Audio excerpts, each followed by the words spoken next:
Assalamualaikum warahmatullahi ta'ala wabarakatuh. Yang berusaha pengacara Majlis Ahli atau kuasa grup ini, rumah, khususnya hadirin hadirat yang dimuliakan Allah Subhanahu wa ta'ala.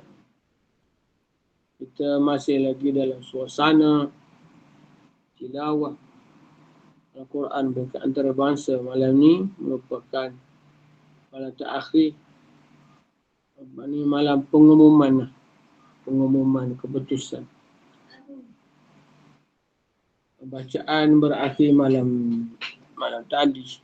Malam ni lah menentu pada saat-saat mereka sedang menunggu keputusan tilawah dan juga hafazan dekat antarabangsa. InsyaAllah semoga kita doakan semoga Malaysia akan berjaya. Dalam sedikit masa ini, pada pagi ini, kebetulan ada ke lapangan bersama dengan tuan-tuan dan perempuan. Saya nak mengajak supaya kita ni renung-renung lah dalam diri kita sifat-sifat di antara sifat-sifat mahmudah, sifat-sifat yang terpuji, bagaimana yang telah disebut oleh Imamul Ghazali. Mengikut Imamul Ghazali, di antara sifat-sifat mahmudah ialah taubat, takut akan Allah, kasih akan Allah, zuhud, sabar, syukur, ikhlas dan benar, tawakal, redha dengan qada Allah Subhanahu wa ta'ala. Dan ke-10 ialah mengingati mati. Ada 10. Jadi sebaliknya kita kena minta, yang ni kita kena minta, ya Allah masukkan diriku sifat-sifat mahmudah. Yang perlu kita minta, ya Allah buangkanlah, jauhkan aku daripada sifat madhmumah. Apa dia sifat madhmumah yang disebut oleh Imam Ghazali ialah gemar makan, mana makan banyak, suka kepada makan. Makan tu kena makan, tetapi suka kepada makan, cari je mana makan sedap, kita mencari makan dan banyak. Yang kedua, banyak berkata-kata. Cakap boleh cakap, tapi cakap banyak ni makna cakap yang sia-sia. Cakap yang sia-sia, yang tidak ada faedah. Orang ceramah, terbagi nasihat, itu tidak ada masalah. Tak bercakap langsung pun masalah juga. Orang kata sombong, tanya susah nak jawab. Kalau sebagai guru pun tanya susah nak jawab pun nak murid. Orang ingat, dia ni susah nak tanya. Susah. Cakap banyak sangat pun orang takut juga. Malah nak telefon. Hujam-hujam, habis bil kita. Dia cakap banyak, kita malah lain. Panas telinga ni. Susah juga. Itu. Itu di antara sifat-sifat madhmumah. Marah bukan tak boleh marah. Tapi marah yang berpada-pada, tak marah langsung pun tak boleh. Kalau tak marah langsung pun mungkin isteri kita, anak-anak kita tak tahu yang mana satu salah, mana satu betul. Semuanya okey. Ya. Salah pun okey. Yang okey pun buat betul pun okey. Susah juga. Jadi kena ada sempadan. Tapi lebih-lebih marah pun susah juga. Jadi orang kata baran. Itu pun satu penyakit Ya, yang susah nak ubati. Ya, orang yang cepat marah biasanya cepat berubat. Ya, kita tengok, kita perhati orang yang baran dia cepat berubat. Ya, anak-anak tak suka, masyarakat tak suka, kawan-kawan tak suka. Sikit-sikit marah. Selain pada suku sifat-sifat mazmumah yang disenaraikan atau oleh Imam Ghazali ialah hasad dengki dan juga iri hati. Kita kena muasabah. Kita kena buang dari kita. Hasad, dengki, ada dengki yang dibolehkan. Tetapi dengki yang dibolehkan itu dengki dalam berlumba-lumba untuk mencari keredaan. Mula-mula kita tengok orang tu datang rajin datang masjid, kita pun nak jadi macam dia, lebih rajin. Kita tengok dia boleh baca Quran, kita nak lebihkan, kita usaha lebihkan. Dengan hukum tajwid, dengan lancarnya, macam-macam. Jadi itu hasad dengki yang dibenarkan. Ya? Mana hasad dengki berlumba untuk lebih dalam beribadat. Berlumba untuk beribadat. Bukan untuk merosakkan.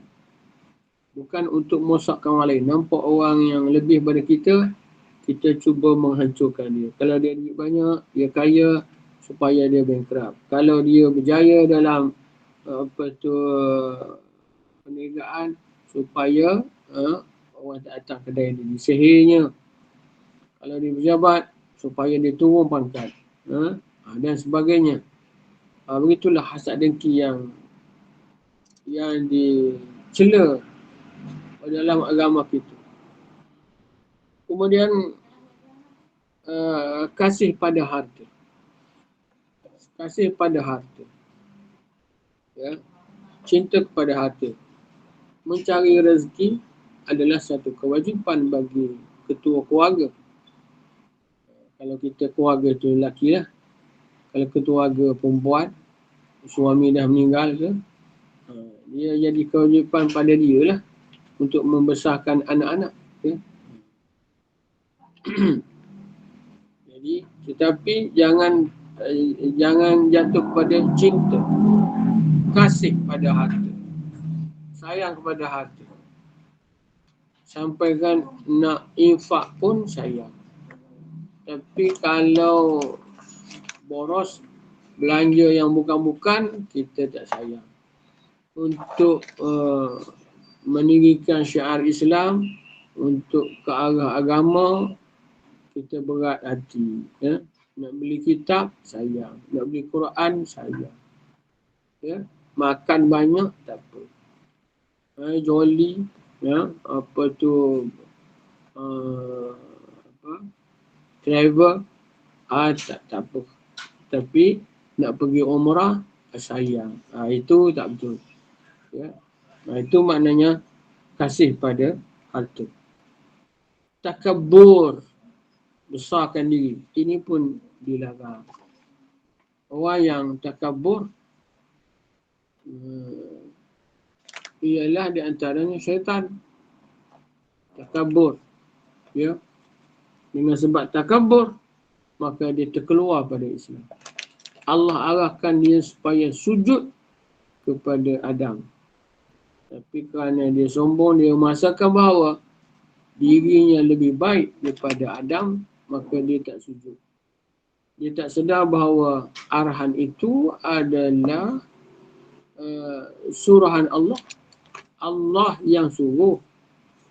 Allah yang suruh. Dia kena pandang siapa yang menyuruh. Yang menyuruh Allah Subhanahu Wa Taala. Bukan Nabi Adam suruh sujud ke dia. Yang suruh Allah Subhanahu Wa Taala. Ini tak ada masalah. Patutnya gitu, dia mandang suruhan. Dia rasa bahawa diri dia lebih baik daripada Adam. Dia dijadikan daripada api, Nabi Adam dijadikan daripada tanah. Maka terkeluarlah kerana dia mengingkari perintah Allah Subhanahu Wa Taala. Jadi kita muhasabahlah diri kita. Boleh kita rasa lebih, itu yang tak nak salam. bagi salam pun tunggu orang bagi salam dulu. Kita tak nak bagi salam dulu. Sedangkan yang ditunjuk oleh Rasulullah SAW, siapa yang bagi salam itu lebih baik walaupun hukum dia sunat. Yang menjawab itu wajib, tetapi besar pahala orang yang memberi salam.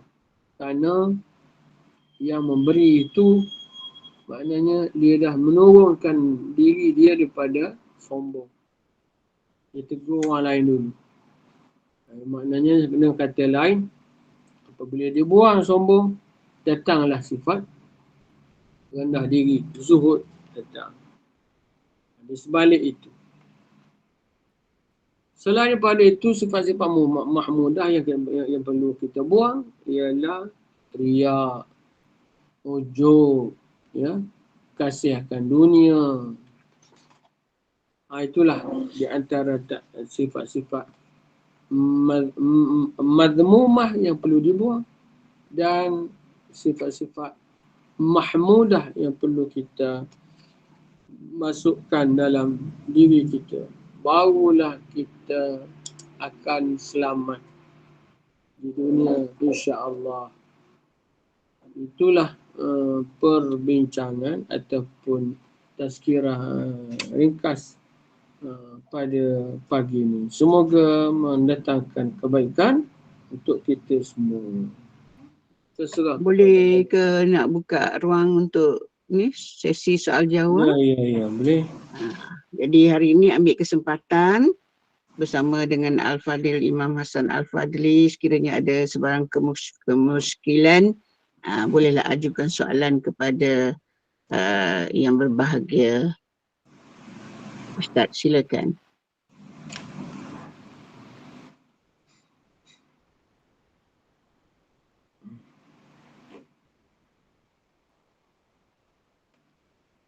Ada buat lapar ni. Apakah tak ada soalan lah. Tak ada urusan apa ke pagi ni? Hari ni? Tak ada nak ni ke, angkat nikah ke pasangan pengantin ke? Nikah tu tak adalah, cuma ada majlis ni, menghadiri majlis nikah tu adalah. Walimah tu urus. Pasal masa majlis Minang itu saya jadi tukang cakap. Oh ya ke? Oh jadi ustaz orang kuat lah ni. Kena jadi, hadir ni. Minta datang, minta hadir sama lah gitu. Alhamdulillah. Ni ada yang tanya ni, ustaz rasa siapa yang menang tilawah ni? Oh senang. Yang menang ialah peserta yang dapat markah yang paling tinggi. Tepat sekali jawapan. Hebat Ustaz. Hebat ustaz jawab. Hebat. Yalah, bukan kita yang bagi markah je. Betul tu, betul. Dari segi tajwidnya, dari segi ada 4 bahagian. Lagu 35, Fasahah 20, Taranum 25, dan suara 20. Kena nilai gitu. Jadi peserta ramai. Ustaz. Ya. Yang menang yang nombor 1 Ustaz. Ya. Tapi dia pilih biasanya pekat antarabangsa 5 orang. Yang dapat 1 sampai 5. 1 sampai 5.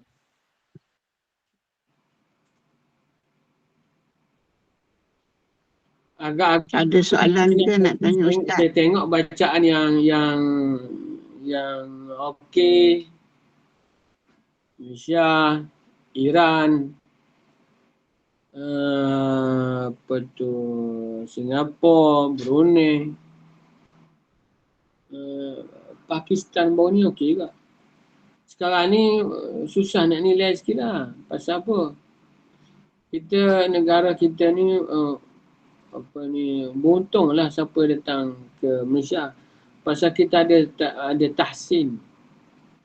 lepas peserta itu dapat undian, ada guru yang mengajar itu Ustaz Yahya Daud.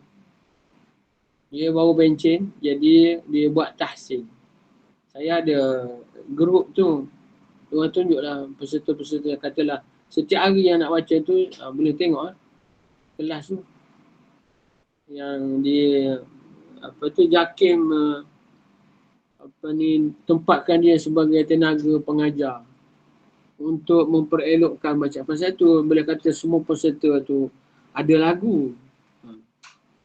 Jadi kalau dia dah pandai, dia polish sikit memang hebat lah. Tapi yang tak tahu langsung datang sini ada juga lagu. Jadi dia orang dapat ilmu lah. Orang lama Ustaz Yahya dia Johan Antarabangsa tahun 99. Guru saya kat tu sekarang ni. Okey, ada lagi apa?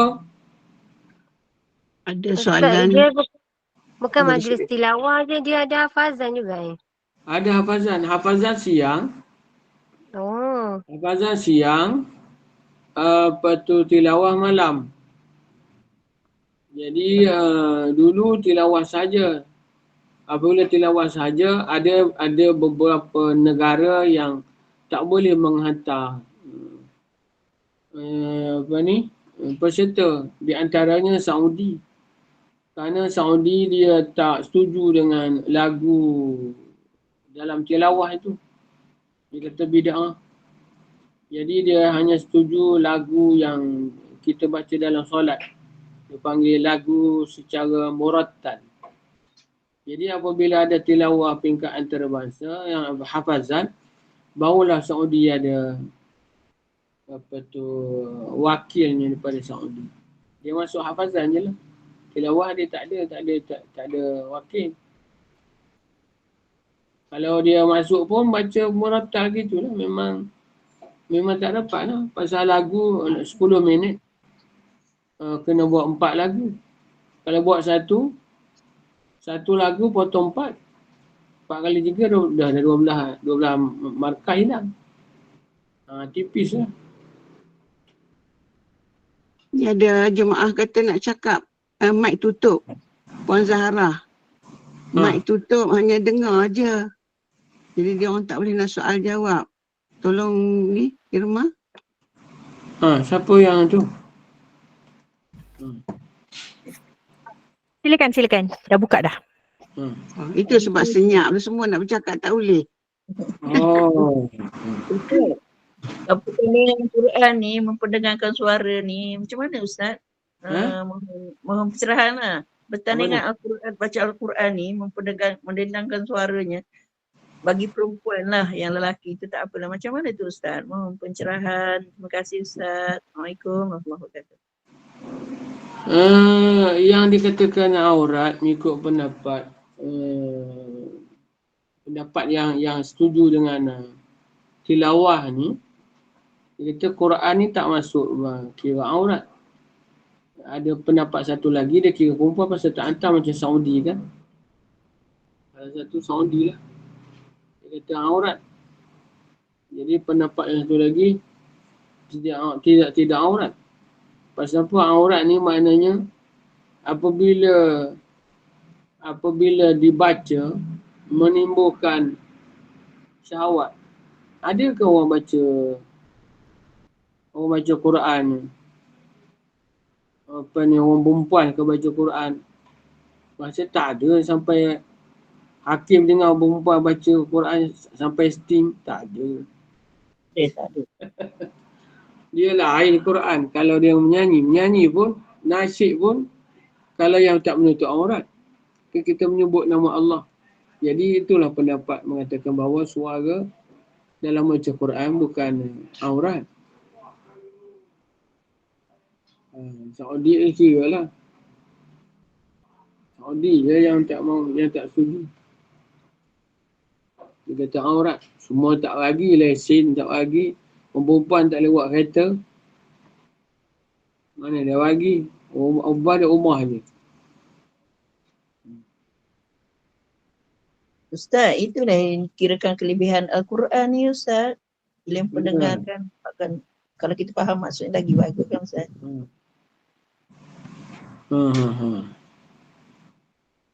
Yalah, dia lain sikit. Selain yang lain.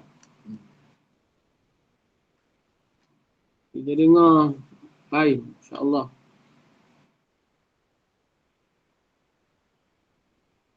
Terima kasih Ustaz atas pencerahan. Assalamualaikum. Okay, ada lagi yang nak tanya soalan? Silakan.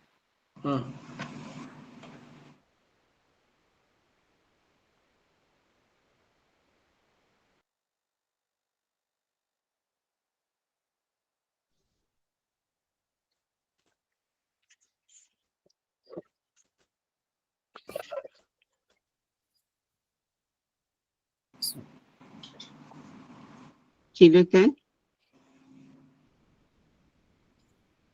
Ada lagi.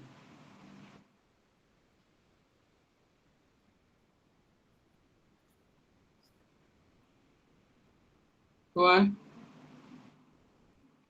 boleh siap-siap. Ustaz, Assalamualaikum. Ya. Ustaz, kalau kita perempuan lah sembahyang jemaah subuh di rumah, kan? Ya. Untuk solat sunat subuh tu, boleh tak kita berjemaah juga? Solat sunat. Solat sunat subuh. Kan kita nak solat subuh berjemaah kan dengan anak contoh perempuan kan. Tapi sebelum tu kita solat sunat subuh dulu 2 rakaat. Tapi kita nak berjemaah sekali, boleh tak? Solat sunat ba'diyah qabliyah ni saya ingat tak ada hukum supaya kita berjamaah. Yang kalau macam solat sunat hajat semua, raya semua itu memang disuruh berjamaah. Tapi qabliyah, ba'diyah itu tak ada. Yang saya tahu ni tak ada orang buat. Kalau kita buat, kita orang pertama agaknya.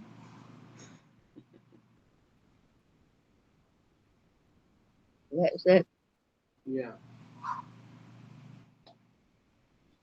Okay, ada lagi soalan, masih lagi ada peluang untuk bersama dengan Al-Fadil. Ustaz silakan.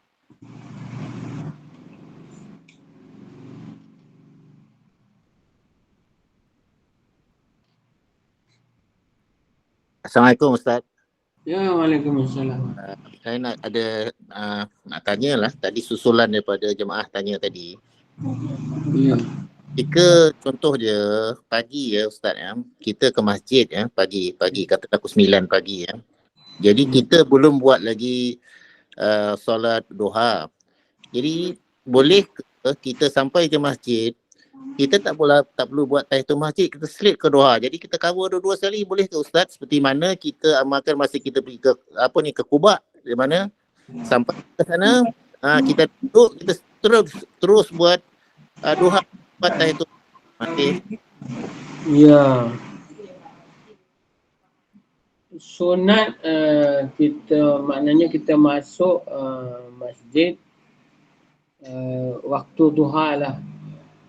Kita datang masjid dan tu kita buat duha. Boleh dia masukkan sekali dalam tahiyatul masjid. Cuma jangan disebut tak perlu kita sebut sunat duha. Cuma kita ni saja aku sembahyang sunat. Kalau kita sembahyang sunat, dah termasuk sekali dah dengan tahiyatul masjid. Kerana dia sama je. Sama rakaat, ada rokok, ada sujud, sama je. Dia sama juga macam ni. Kita datang masjid, dah lewat, tak sempat kita nak buat tahiyatul masjid, kita kena buat dua pilihan. Dua pilihan maksudnya, Kalau aku buat tahiyatul masjid, tak sempat qabliyah. Kalau buat qabliyah, tak sempat tahiyatul masjid. Maka kita buat qabliyah. Jadi, apabila kita buat qabliyah, dah masuk sekali dengan tahiyatul masjid. Jadi Ustaz, amalan saya sebelum ni tak tepat lah. Saya niat doha. Jadi sekarang ni maksud dah tadi, bila kita sampai ke masjid, jadi kita cuma niat solat sunat sahaja. Maksud dah tadi, dah cover lah tahiyatul masjid dan juga solat doha ya. Dia, ya. Dalam solat sunat, dia ada dua je yang perkara yang perlu kita niat. Dalam takbir tu, Allahu Akbar, saya aku sembahyang sunat. Tak perlu tak perlu kita sebut ta'yin. Ta'yin maknanya sunat duha, sunat tahiyatul masjid, tak perlu. Tapi kalau solat fardu ada 3. Dia panggil ta'arat ta'yin, qasad ta'arat ta'yin. Saja aku sembahyang fardu subuh. Saja aku sembahyang fardu zuhur. Ada 3. Tapi sembahyang sunat kita ada 2 je. Saja aku solat. Jadi tak perlu kita masuk duha, tak perlu yang lain tu tak perlu. Dalam takbir tu. Baik. Maknanya kalau nak sebut selepas itu. Lagi satu Ustaz, semasa kita sembahyang jenazah ya, kadang-kadang imam tu sebelum tu dia bagi macam ajaran cukup panjang lah. Saja aku sunat itu bla bla bla bla bla, panjang sangat ya. Jadi kalau kita hanya niat sahaja aku sunat jenazah 4 kali ikut imam kerana Allah Ta'ala, cukup ke, memadai ke Ustaz? Saja aku solat Jenazah ini. imam 4 kali kerana Allah Ta'ala. Boleh ke Ustaz? Cukup memadai? Yang perlu masuknya aku solat jenazah ke atas mayat ini 4 takbir. Okey. Tak perlu cakap fardu kifayah, tak perlu itu lah sebab. Ayah itu. Terima kasih Ustaz. Assalamualaikum. Waalaikumsalam. Okay, ada lagi yang nak bertanya, silakan.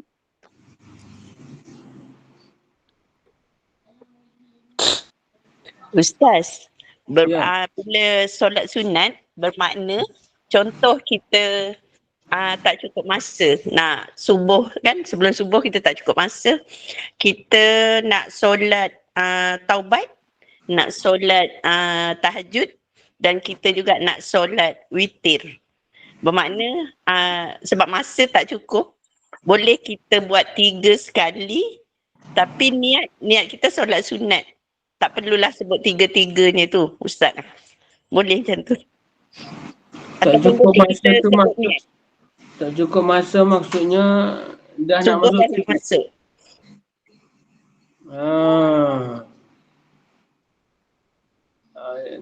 Kalau macam tu makna kita niat solat sunat je lah. Ikutlah masuk yang mana dalam takbir tu sahaja aku sembahyang sunat. Itu je lah. Jadi mana-mana yang tak nak kira masuk je lah. Maknanya selepas itulah masuk. Selepas takbir tu dalam Allahu Akbar sahaja aku sembahyang sunat. Gitu je lah. Saya tak sempat. Kalau sempat masa panjang tu, eloklah asing-asing. Ini dah masa pendek. Dah kita terlewat, kita niat solat sunat je lah. Maknanya tak perlu kita tentukan nama-nama. Boleh lagi tu kita gabungkan untuk darurat. Kalau masa panjang, elok kita asing-asingkan.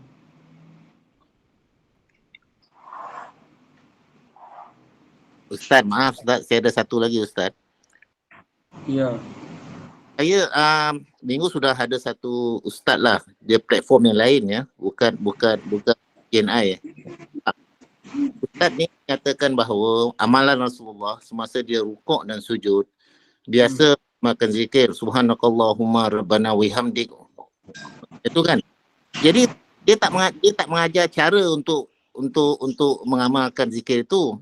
Minta jasa baik Ustaz, bagaimanakah kita nak amalkan sekiranya kita nak sebut subhanakallahumma wa bihamdik, maghfirli itu, adakah kita zikir biasa tu and then kita sambung ke atau macam mana Ustaz? Terima kasih. Semasa rukuk dan sujud. Ya, dia sebut dalam solat fardu Ya, dalam fardu dan sunat lah. Datuk cakap biasa diamalkan oleh Rasulullah. Itu saya nak dapat kongsian daripada Ustaz ya. Al-Fadhil Ustaz.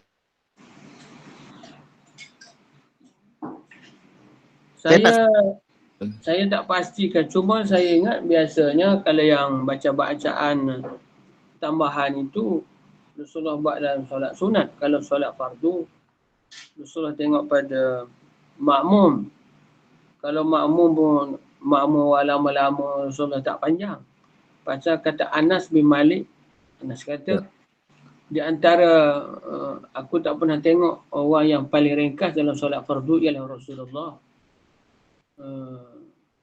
Kalau solat dalam solat sunat, betul. Rasulullah baca panjang. Ada bacaan dalam dia tambah-tambah dalam rokok, dalam sujud. Kalau sujud dia tambah lagi, ya muqallibal qulub, tsabbit qalbi ala dinik.